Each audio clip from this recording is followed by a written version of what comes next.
After a short prayer, the gravestone was removed, and the coffin uncovered inside a sealed tent before researchers wearing protective suits and breathing apparatus opened the casket. After so many months of preparation, it was a tense and exciting moment. But the investigation seemed doomed to failure. A crack was discovered in the top of the lead lining, meaning that the chances of finding a pristine sample of the virus were remote.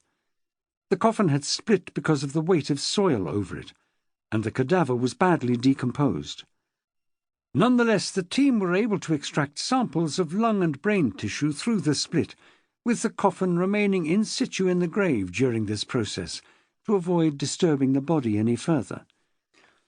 Although the condition of the cadaver was disappointing, a study of the tissue samples taken from the remains eventually revealed valuable genetic imprints of H1N1 and its condition when Sir Mark died. The exhumation of Sir Mark Sykes' body represented just one attempt to find an explanation for the deadly disease that had devastated the globe during the last year of the Great War. In 3 successive waves, from spring 1918 to summer 1919, the phenomenon that became known as Spanish flu killed an estimated 100 million people worldwide. The disease was not classified as Spanish flu, or the more fanciful sobriquet Spanish lady, immediately. The shape-shifting creature that was Spanish flu was a slippery beast, difficult to define beyond the common characteristics of acute breathing difficulties, hemorrhaging, and fever. As it progressed, many doctors and civilians would wonder whether this apocalyptic disease was actually influenza at all. In terms of national identity, there was nothing inherently Spanish about Spanish flu. At first, in the early months of 1918, the majority of doctors believed they were dealing with nothing more serious than a particularly aggressive outbreak of common or garden influenza.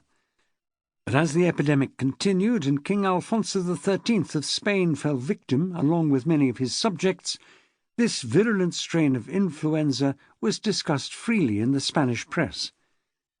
Debate of this nature was possible as Spain was a neutral country during the First World War.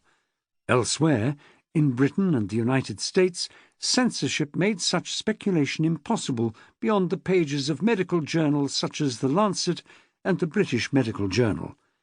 Under DORA, or the Defence of the Realm Act, newspapers were not permitted to carry stories that might spread fear or dismay.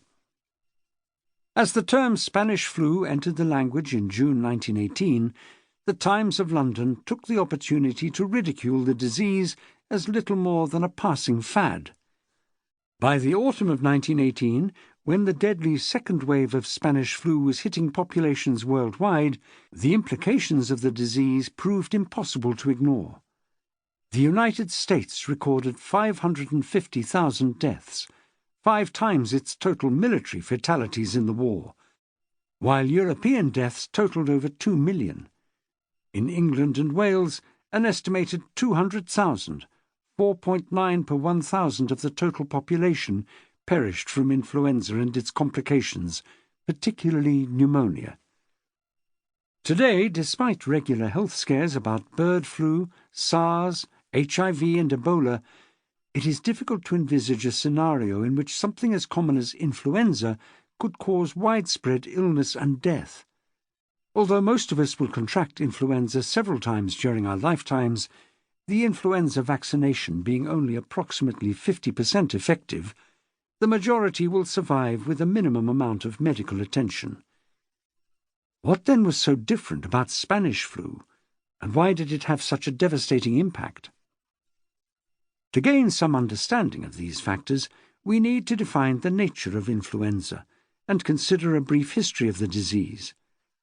In general terms, influenza is a complex disease caused by an airborne virus which spreads between individuals in microscopic droplets via coughing or sneezing. Bringing people together in close contact aids the spread of the infection, particularly in overcrowded communities such as schools, military camps and hospitals. In many cases, school children are the first to catch the virus and then transmit it to their families. Although